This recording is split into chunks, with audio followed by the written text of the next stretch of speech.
Welcome to United We Spay, the show dedicated to promoting affordable spay-neuter services nationwide.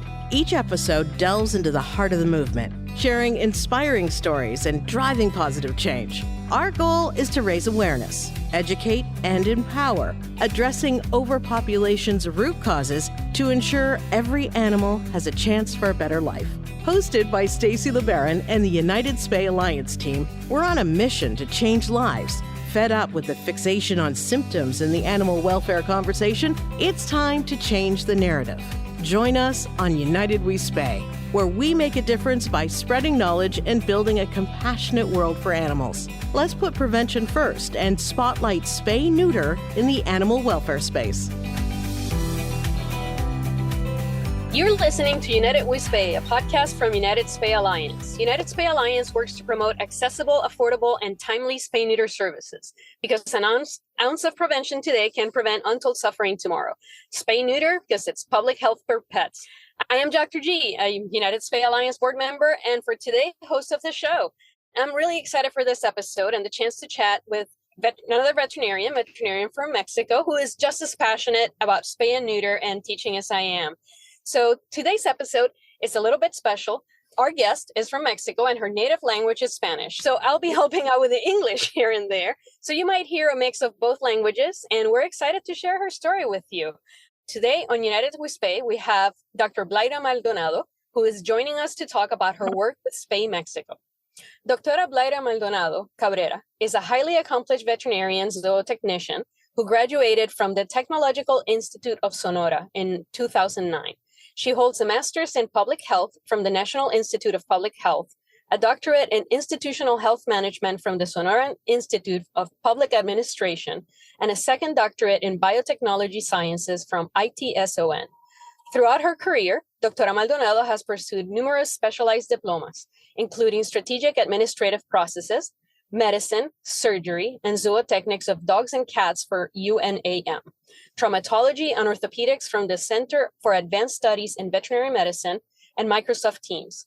She is currently studying veterinary management at the veterinary campus. Her professional experience is extensive and varied, beginning as an external advisor for the General Directorate of Epidemiology in the evaluation of influenza monitoring units at the federal level. She then served as the Deputy Director of the Canine and Feline Center of Hermosillo, Sonora, and as professor at the University of the Valley of Mexico. Since 2021, Dr. Maldonado has been a full-time research professor in the Department of Agriculture and Livestock at the University of Sonora, where she holds a desirable profile distinction from the Ministry of Public Education. She has also been recognized with the candidate level distinction in the National System of Researchers for 2025 through 2028. Her academic life is centered on research in animal welfare and the application of new biotechnologies. Dr. Maldonado has published several scientific articles, reviewed research projects from Unison's Research and Ethics Committee, and acted as a reviewer for international journals. She regularly mentors students through programs like Delphine Summer and frequently offers public and student conferences in her area of expertise. She is also active in supporting institutional development through social service projects, professional practices, and academic event organization.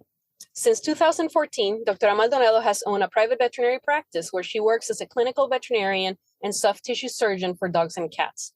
An active member of the non-governmental organization Spay Mexico since 2015, she has been instrumental in promoting spay-neuter initiatives to control the canine and feline population, thereby improving public health in her community. Hola, Doctora Maldonado. Thank you so much for being here on the show. Thank you so much for the invitation. I'm glad to be here. Excellent. I'm really excited about this. So to get started, and this is the question that we ask everybody, how about you tell us, why are you passionate about spay-neuter? Wow, it's a very long story, but trying to make it short, I will say that it all started like 9 years ago when I had the first approach with a bunch of veterinarians who were trying to do something good for our community here in Hermosillo, Sonora. At that time, I was recently egresada. How do you say that? Egresada. I was a new vet. That's what I'm trying to do. So I was a new vet and I was trying to learn more about surgery. So I came and reached them. So I asked what this is all about, right? And they were very nice to me at the moment and explained everything about public health and about the importance of doing this for our own communities. So that was my first approachment, my first approachment to this whole project about spay-neuter, and that opened my eyes. I think that's the first time that I learned and I knew that this is something that I needed to do. I knew at that time that I was going to be a teacher. I just knew it. And I was starting at the UVM University teaching surgery to students, but I haven't had this experience, like in camp experience, So I took that as like an opportunity. So I started joining them on Sundays, every Sunday from 7 a.m. to 3 p.m. on this non, how do you say, ONG? Nonprofit organization. Mm-hmm.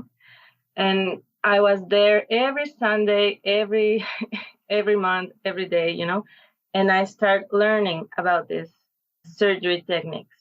After that, I joined the institute in Hermosillo. It's called the Animal Control Institute.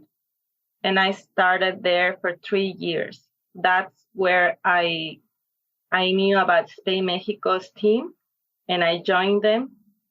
And I started doing surgery, like in different campaigns in Hermosillo for 3 years. That's how I knew this is something that I needed to do, after that. It's just time, more students and more students on my path, and every one of them has been taught about these techniques. That is great. And I mean, I can really relate because I also like teaching, right? So we don't get as much experience when we're in school. And it's something that is so important because overpopulation is a problem everywhere. Actually, last year I had the opportunity to visit in Mexico, and I saw so many of the perros comunitarios, right? Like all the street dogs. And it is a problem that the way to approach it, the way to solve it is through sterilization, but there's not a lot available for students, right? Do you find that students struggle to be able to learn spay and neuter techniques? Well, yes, because in school, I can say this from like the teacher's view, right? I have 40 students in each group, and I have to make little groups so I can introduce them all the techniques. So in each 5 groups of students, only one of them will be able to do surgery, and the other 4 will only watch and be there, as an aesthetic, doing like instrumentals or doing everything else but surgery. They will be there, they will be seeing it and watching everything, all the process, but they won't be able to touch the surgery and do the surgery by themselves. So that's a problem in Mexico. We have a lot of students, and we have so few teachers, and we have so few opportunities for them to do surgery through in school. So I think it's very important for vets who want to start doing this as their daily practice, when they are out of school, if they want to do this for life, they need to approach some vets who are doing this like every day, so they can have more opportunities to practice besides the school.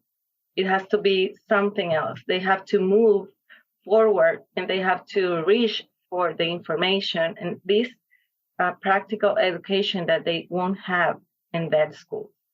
So that's like an opportunity for vet schools in Mexico. Maybe in the future, we can change this opportunity, like trying to make this problem an opportunity so we can move forward and start reducing this problem in vet school. Yeah, I'm certain that in Mexico, same as here in the United States, it's difficult for new graduates to find mentorship after they graduate, right? Because they go into practice and their new bosses want them to just start seeing patients. And there's not a lot of time and money and effort placed on the newer students. And then year after year, if you don't learn it, you kind of lose it. So, that's where I think like the high quality, high volume sterilization techniques help improve the number of surgeries that they can do. But if we can give them that education while they're still in school, then that would be so much better, right? If they graduate like what we call practice ready. So they graduate ready to go out and do surgeries. Yeah, that will be perfect for them. Right now, it's hard. It's hard because they don't have enough opportunity to do this while being in school, right? So every time that I have a new group of students, I try to encourage them to reach some of the veterinarians that are already doing this, like in an everyday basis, I try to reach them, to move them to the campaigns, in Hermosillo, to other clinics who are already doing this. And one of our projects in Unison at the University of Sonora is exactly doing this. We have social services projects. We have 4 active right now. And in those projects, we have 38 students moving through all Hermosillo, from campaign to campaign to campaign to campaign to one clinic to another, where veterinarians are exactly doing this, doing a low-cost surgery or free-cost surgery for sterilization. So they move forward, back and forward to different environments, to different vets, to different institutions who are doing low-cost surgery or free-cost surgery. At the same time, they see the surgery sometimes, and if they are really constant and being there with the vets, some vets let them start, doing surgery. Also, they do population education. They do like surveys like cuestionarios, to help us do research about all these campaigns and everything that is happening in the campaigns. So we have the information of how many dogs came in, how many cats came in, how many problems in surgery were there, how many, the mortality percentage, or everything like that. So we are trying to make like a big project from these 4 little projects that we already have with our students in movement. This is our 4th year doing that. And that's only social services, right? Besides that, another thing that we are doing is we have a 20-hour course, right? For us to teach the vets and students who wants to learn the sterilization techniques, right? For pets, for dogs and cats. So this is our 3rd year that we have been doing this course. And the last time it was in May, and we have like this kind of video campaign. That was very interesting because we have a big campaign at the end of the course, and we tape everything from the beginning, from the campaign to the surgeries and the post-operative. And so we can teach in real time how does a campaign works in Hermosillo. We have a lot of help in there. We have students helping. We have a lot of vets. We have people from different universities. Here in Hermosillo, we have UVM and Unison. And those both universities were working together in this campaign. So for us, it was very, very important and a big achievement, trying to reach this goal. I think that's great because it's serving multiple purposes, right? Like you're doing research, so you're being able to gain all this data and be able to reflect on the impact that it causes in the community.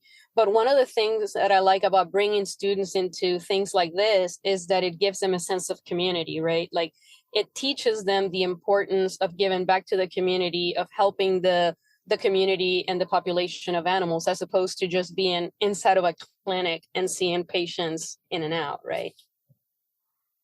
Yeah, this was very important because this is one of the few opportunities they have to learn about community, to learn how is working with people who are struggling getting access to health care for their pets, you know.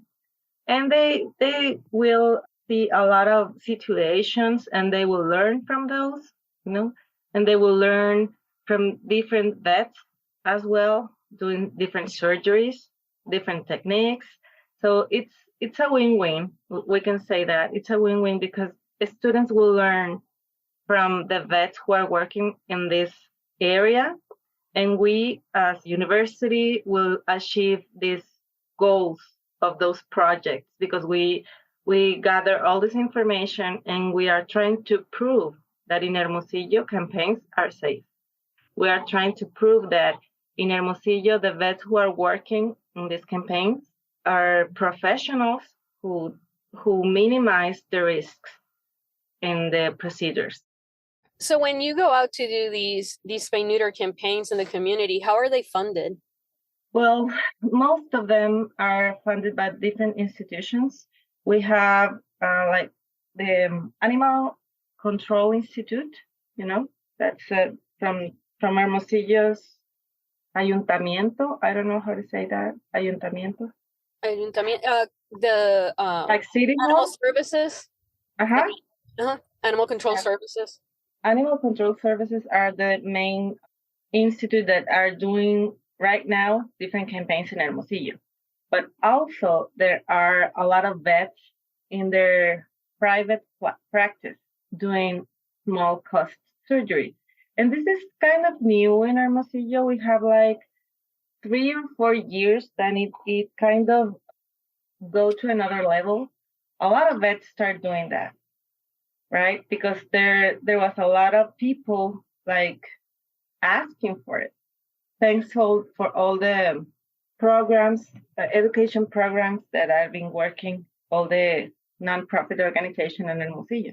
So we have a lot of education movement here in our city, and that's why I think it started like a lot and more and more and more. Mm-hmm. So it's like 3 or 4 years ago that this movement started. So we have mentioned about Spay Mexico. So what is Spay Mexico and how does it relate to spay neuter?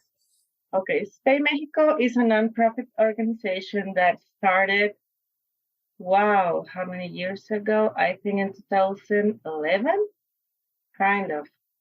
It started as a different name organization, and in 2011 they put this Spay Mexico's name right now. Here in Mexico, one of the people that started it was Rosaura Atrisco and Arreola, perdón.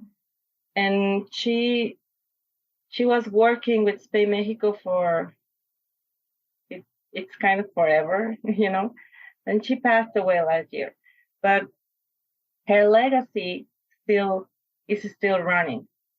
Spay Mexico's objective is to start doing surgeries, start doing education, but also at the same time to teach the technique to new vets. I think that's the main goal that we have been working on for the last 5 years, right? Spay Mexico has been working with different universities, with different vets in different states who are trying to do the same thing, who are trying to approach the same goal, and been helping them to start doing these campaigns in every different city. Mm-hmm. At the beginning, Spay Mexico start moving the vets from city to city to show the technique, to show that it was safe, that it was easy, that it was something that the vets can do in their communities. But eventually it changes. And we learn that from the moment that we got to a new city and just show the technique, people will see it, yes, and people will try to reach that level of technique. But it's hard for the vets to learn and to do the technique just by seeing it once or twice, right? That's why in 2000 and we're right now 2024, I think it was 2018 that we changed the approach and we started to teach in a big level. We started to do courses, 20-hour course, and then a week course, and we started like that. We even start moving not only from state to state here in Mexico, we start moving in countries. I remember we went to Santiago de Chile and we did a week course, and we moved to El Salvador and we stayed there for like a week trying to teach the art technique to the vets in there.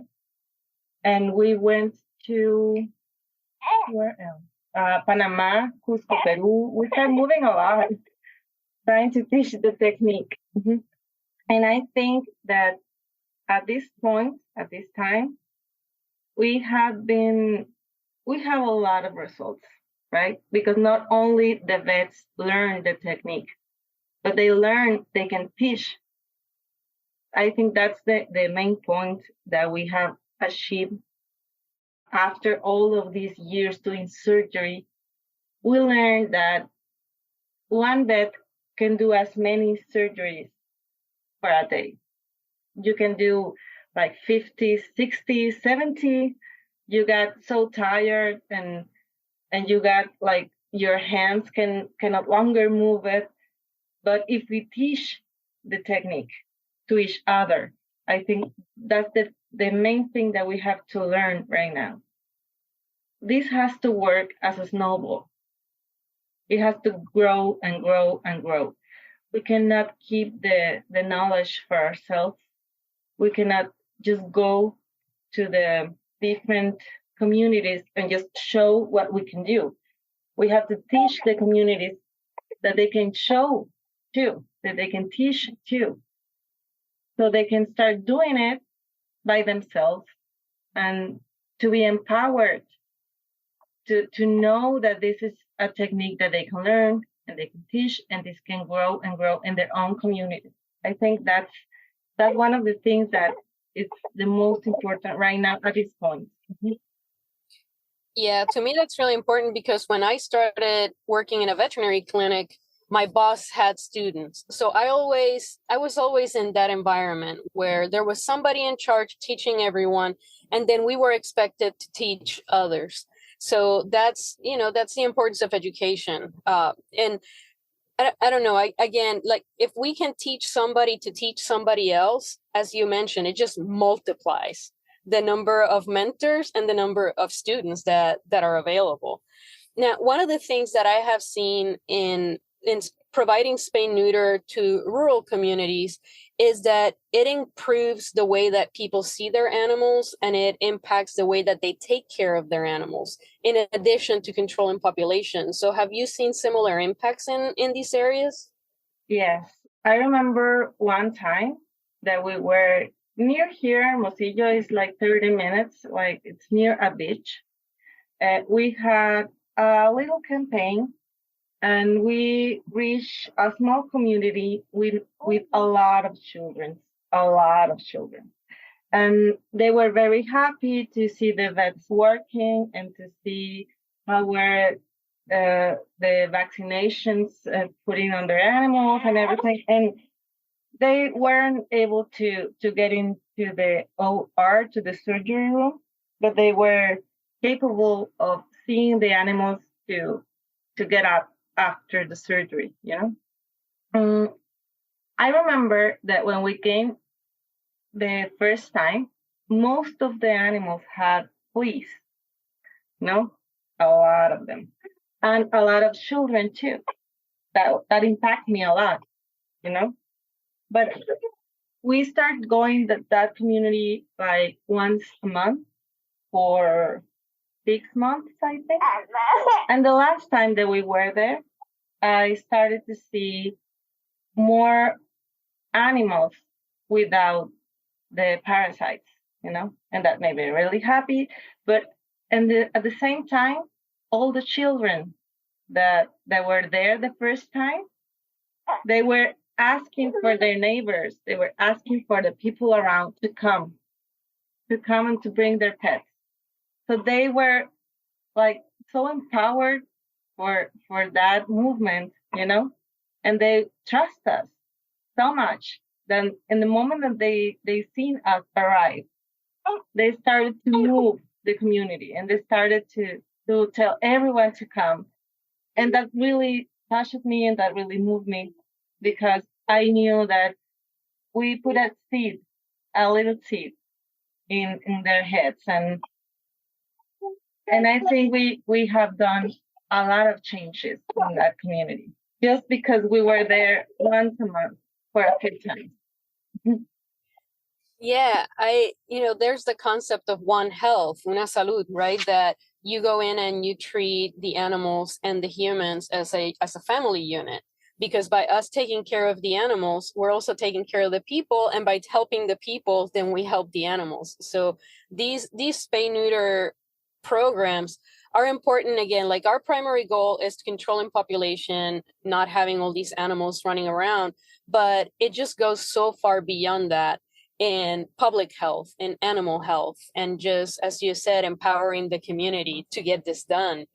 So I guess if somebody is listening and they need some tips for starting clinics at this large scale like you do, what would you recommend for them to do?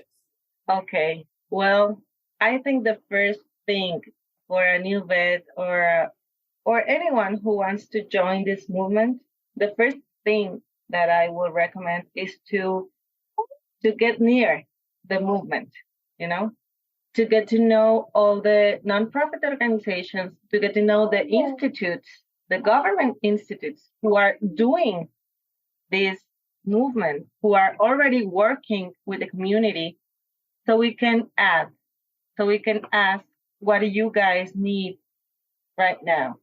Because there's a lot of work who has been done. We don't need to start all over from zero, right? We can start joining and add and ask the people who are already doing something. And those people who are already working in this movement and already know what to do, most of them will be happy to teach, and we will be happy to show how to replicate what they're doing, what they did that it worked, and what they did that it didn't work, because everyone has mistakes, and we learn from it. We learn from our mistakes. So I think the first thing is to join someone who is already working in this movement. And the second thing, if you are a vet, if you are a new vet who will love to start doing surgery at this level, I think practice is the main thing and the first thing that we need. So you need to join a clinic who is doing this kind of surgeries like on a daily basis, so you can start learning what to do, especially if something goes wrong. Yeah, there are a lot of ways that we can get better, and I think that, to your point, working together is the best way forward, right? Teaching each other, being there for each other, and then doing as much as we can. So if you had one message to send to our audience, like everybody that's listening to the conversation, what would that be? A message, it will be One Health is the main object. We have to move forward to achieve One Health in our communities. We cannot work alone. We have to work together, and not only with other vets, We need another specialist in community services. We need epidemiologists. We need mathematicians so they can do projections, in our communities. We need teachers who can help us to teach the better way our techniques. We need educators. We need everyone who can join can add something new. So I think one of the messages that we have to put out there is that we have to work together with different specialists so we can achieve one health in our community, like in the better way that we can do. That's fantastic. So anybody that wants to find more about you and your organization, how can they find that? Well, we have a Facebook page and we have like an online page. We can share with the audience, and we have like email too. And in the Universidad of Sonora, we have a hospital that we are starting working with Spay Mexico too. So any of those channels will be fine, and we can reach any person who wants to join the movement here in Mexico. And we'll be happy to move eventually to the United States so we can do like projects together too. So I think communication is the easy part. I think the hard part is getting together and trying to make a project, what I want to say. So the door is open here in Mexico.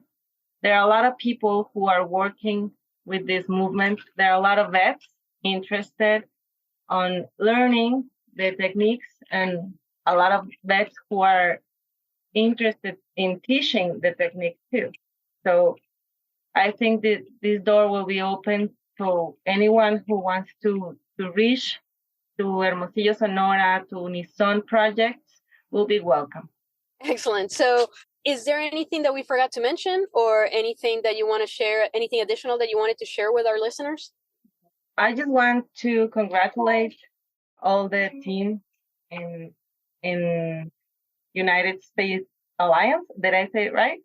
Yes. Because one of the things that we needed at the beginning was information. And thanks to this organization, we got a lot of information, we got a lot of contacts, and we have learned none from zero. that's the thing that I want to say. So I want to say thank you for sharing the information with the world, not just with us. And it has been really, really easy for us to understand the process of the campaign, to understand the needs and the community regarding One Health, thanks to all the information that you guys have been sharing the world. So thank you, girls. That's really great. And yeah, I mean, we're separated by distance, but the problems are very similar, right? Just because you're in Mexico and there's differences in language, differences in cultures, just as veterinarians, we can all come together and work together to make things better for animals and for the people.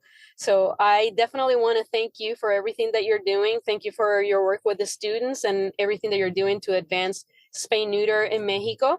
And thank you so much for being here with us today.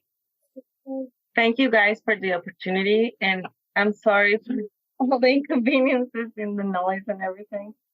I hope I explain myself for the main thing. It's hard for me to speak in English. I don't have this fluidity. I'm not that fluid in English, but I think that this kind of projects that you are working with right now is an opportunity for us to share what we are doing here in Hermosillo. We are doing a lot of things regarding animal welfare, regarding spay-neuter, and we have moving forward since 2015 that we started. We have changed a lot, we have learned a lot, and we will continue to learn, so we can improve our techniques, so we can improve our teaching skills, so we can make more vets, more new vets, give more new vets this opportunity to learn and to make this private practice for them to work with on a daily basis. I think that's one of the main things we want to do here in Hermosillo. So I think we're walking on the right direction. Maybe we're doing a little bit slow, but I think we have a lot of information out there, and we have a lot of contacts and a lot of vets who are doing the same thing that we are doing. So I think we can do it much better if we can keep working together. So thank you so much. No, thank you. Keep up the great work. And for everybody in our audience, thank you for listening. And if you like this episode, how could you not? Be sure to share and subscribe. We're going to be releasing a new episode each month, digging into important conversations surrounding spay neuter throughout the US and around the world. And if you're interested in other animal welfare topics, shameless plug, including veterinary forensics, check out my podcast, The Animal Welfare Junction, which is available on all podcast service providers. You can find more resources for spay neuter and learn more about our work at unitedspayalliance.org. Get in touch with us anytime by emailing info@unitedspayalliance.org. Until next time,